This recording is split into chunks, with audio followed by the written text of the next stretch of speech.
Good morning, Salem High, and welcome to SHS Today. I'm Angus Caceres, and with me is Daniel Smolensky. We are part of a new crew that, from this point on, will be producing SHS Today. Though the weather may say otherwise, spring is right around the corner, bringing new events to SHS. That's right, Angus. The new season brings events such as the Junior Prom to Salem High School. We had our pal Nate Magoon converse with Dean Dennis to learn all that he can. All your questions about the Junior Prom will be answered expeditiously right now. The juniors are going to be holding their junior prom on April 15th of 2017. We were lucky enough to have the opportunity to sit down with Dean Dennis and a few students to see what we could expect from the prom coming up. Junior prom's on April the 15th. It's going to be held right there in the Davis Gym, right here at Salem High School. Tickets this year have been established for $20, and that is for both guests and students of the junior class. I'm excited about being able to dress up and just see everybody and have a good time. Tickets currently are being sold. They started yesterday in room 123. They can purchase tickets before school and after school. That's expected. The dress code right now is considered, it's a formal prom. So at this point right now we have a array of differences probably when it comes to tuxedos and dress apparel, but typically everyone addresses to more of a formal theme to the proms. It's important for us to just be joined together as a class. It's good high school memories you'll remember in the future to look back on. The prom will run from 6 until 10. Doors will open at 6. Most likely students can arrive between that time from 6 to 6:30, and I would imagine dinner will be served right around 7:30. Well, at this point right now, I think one date that stands out is we have a pre-prom assembly set up for the 13th, which is a couple of days before that. Typically, it's an opportunity to really talk about responsible choices as well as just information to the junior class about upcoming events, things they can look forward to, such as senior portraits. But mostly, the theme really revolves around making responsible choices for the evening. It's like your junior prom. You only get it one time in your life as a junior. Just the night in general, hanging out with friends, I guess. I think it's an exciting thing for the juniors to look forward to. Memory-wise, I think it's just every year it's stunning to see everyone. You almost don't recognize them because everyone gets dressed up. Girls have their hair up, they have beautiful dresses on, guys are very handsome, and I think ultimately that's one of the memories I share every year because every class is different, and that's the exciting part of them coming up there, getting themselves all groomed up, looking nice, and then coming in here and we hardly even recognize them, from going from school to more of a formal event like the prom. They're at their best, and everyone, that's the only thing on their mind right now is all about, is my hair going to stay up? Is my makeup going to run? Guys are worried, guys I think are on the easier end of things when it comes to getting ready and all that, and the girls I think spend a heck of a lot more time probably prepping themselves to an event like this. But ultimately it's exciting for both sides when it comes to the prom itself. It seems like the junior prom is going to be a fun time for everyone. On behalf of myself and my cameraman Angus, back to you in the studio. Thank you, Angus, for that report. Thank you, Nate. As we transition seasons, the athletic department also switches gears from the winter sports to the spring sports. Gracie Romero and I sat down with athletic trainer Sean Cox to take a look about the new athletic facilities here at Salem High. Let's take a look now. I'm standing in the new forecourt gym and the new athletic facility. We interviewed athletic trainer Mr. Cox along with athletes and coaches to get their opinion on the new facility. I think the whole school renovation, I know, has been very positive in terms of our morale, and certainly in the athletic department that's no exception. Having a great set of locker rooms, the multi-purpose room, which is just the other side of the hallway from us right now, the new fitness center, used to be a weight room, now it's a fitness center, is a fabulous facility. So certainly our athletes appreciate, and our coaches as well, appreciate those new facilities, and hopefully they'll play up to that level as well. Well, I think the fact that they're just upgraded, we're used to being upstairs in that old gym the last several years. So just the amenities, a nice, bright, new gym. It just has a nice feel to it. The locker rooms, are very accommodating. We got more room than we had, in previous years. So I think that's kind of the biggest thing, just the overall feel. You can just tell that it's a new building, and it's something new to look forward to, and it kind of boosts morale a little bit, I think, with the teams to be able to have access to that type of thing. I know it's a little tight still because we're using some of them for classrooms, that big gym downstairs, but I really think in future years you're going to see a huge benefit from those new facilities. The original athletic training room that I came into actually was downstairs in the football locker room, and that was my athletic training room. That's where I spent most of my time. And the upstairs athletic training room was kind of an ancillary. Used it in the winter maybe for the most part, but not so much. And then the reason for that was most of our injuries were boys. We didn't have the kind of balance we have now in terms of our gender equity in our sports, but the original, which a lot of people don't realize, really was I spent more time in the downstairs boys' locker room because that's where most of the injuries were. That transitioned, I don't know, maybe in the late 80s, early 90s, because we had more girls playing sports. I transitioned into the athletic training in the upstairs gym. That room was 13 feet by 13 feet. It certainly has changed in some ways.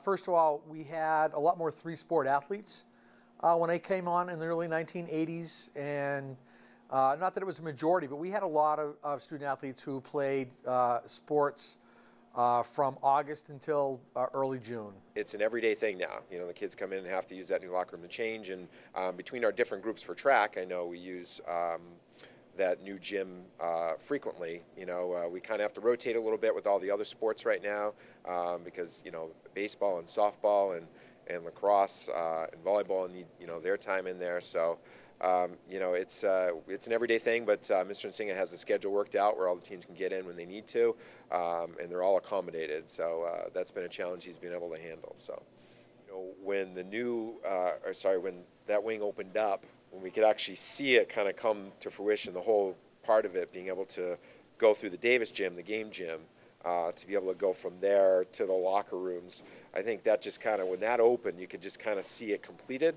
And I think that was kind of the biggest thing overall, is that you could walk out of the Davis gym and all of a sudden, first time I saw it, I was like, wow, okay, now I can see how this was all organized, and be able to go right down to the locker room and have access in just a small area. You don't have to go all the way down a hallway to get to the game gym from the gym itself like you did in previous years. So I think that's the best part, that it all kind of is right there and right together.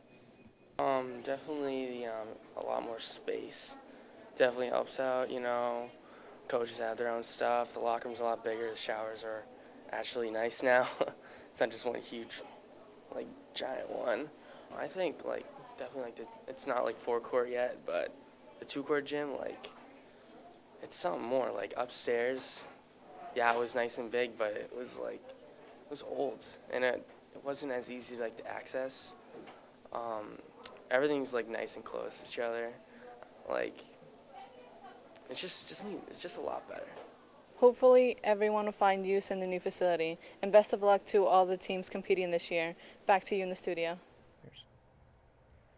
All of us at Salem High wish our teams the best of luck, especially the softball team as they attempt to capture and defend a 19th state title, a national record. Along with the athletes using the new facilities, a select group of musicians are also taking full advantage of these new features. We send it to Angela Marino and Davin Granahan as they shed some light on this elite group of percussionists. Thanks, guys. So Davin and I will be talking about winter percussion, and we interviewed Mr. Clausen about winter percussion and what it was about and how it all works. And we also interviewed a few of the students that were part of winter percussion for the last couple years, including myself. Yep, we got some B-roll of the new facilities and hope you enjoy. Well, winter percussion is something that started probably in the 1980s, and essentially what it is if you think about the fall and marching season, out on the marching field you see all these drums marching around and performing, and in the 80s somebody had an idea. They said, well, it would be kind of cool if we could have a performance opportunity for students and people interested in percussion that was similar to that, but not on a football field, because in February on a football field it's not very fun. So they came indoors, and they designed shows on a basketball court. It's similar to Winter Guard. Winter Guard actually started first, and then Winter Percussion sort of followed suit. So essentially it's a show of all percussion instruments. The rules are really clear about no wind instruments. String instruments are allowed as long as they are plucked. So like a guitar or a bass, you cannot use a bow. If you use a bow on an instrument, then you get penalized for it, actually. Sure. The facility is totally awesome, first of all. Anybody that has not been to see it should stop down and check it out sometime. For just the band room itself, the old band room had steps coming up to the back of it and back down. Every time we moved percussion equipment around, you had to go down steps. We had a parent that built some homemade ramps to help with that process. But going up and down ramps and steps is not good for equipment. It's also, the steps in the room made it very restrictive as far as how you could set the room up. So just the band room, even though the band room it's essentially the same size, it's actually a little bit smaller than the old band room was. Just the fact that it's a flat floor and it's acoustically much better just makes that end of rehearsals better. Plus the new chorus room is got to be at least twice the size as the old room, maybe even a little more than that, and occasionally we use that space if we're breaking into sectionals. And then there's the multi-purpose room, which is a space that's used not only for Winter Guard, Winter Percussion, also wrestling, cheerleading, ROTC. It really is a multi-purpose space. And that space is big enough that we can put our floor down. It's about the size of a basketball court, not quite the size, but just about. And we're able to rehearse in there, and we've got a viewing platform that the staff can look at the drill, because remember, it's kind of like a football show, and there's movement, and just like if you're watching a halftime show. So this is an incredible space. Well, essentially what happens is you come in for a rehearsal. Typically, percussion rehearsals start around noon or 1 in the afternoon on a Saturday, typically. Guard rehearsals, they start usually 9 or 10 o'clock in the morning. But the percussion will rehearse from, say, noon. They'll come in and maybe they'll begin rehearsal 12:30, 1 o'clock. And they'll stop, depending on what time the rehearsal is. They might rehearse for 2 or 3 hours, take a break, load up the truck. All right. Usual competition day, we usually come in a couple hours earlier than we would on a normal Saturday, so we'd come around 10 or 11. We'd rehearse for a few hours, and then we load the truck. We have an hour to load the truck and go eat. And then it's a bus ride where we usually sleep. And then we warm up at the competition place. We do our show at the competition place. And then we pack up, we get on the bus, we listen to throwback songs, and we don't get back until like midnight. And then we unload the truck, and it's 1 in the morning, and your parents are upset. Get on the buses, go down and do a warm-up, and put on a fun show. Okay, thanks guys. I hope you enjoyed this segment on Winter Percussion. They will be traveling to Dayton, Ohio soon, so wish them the best of luck.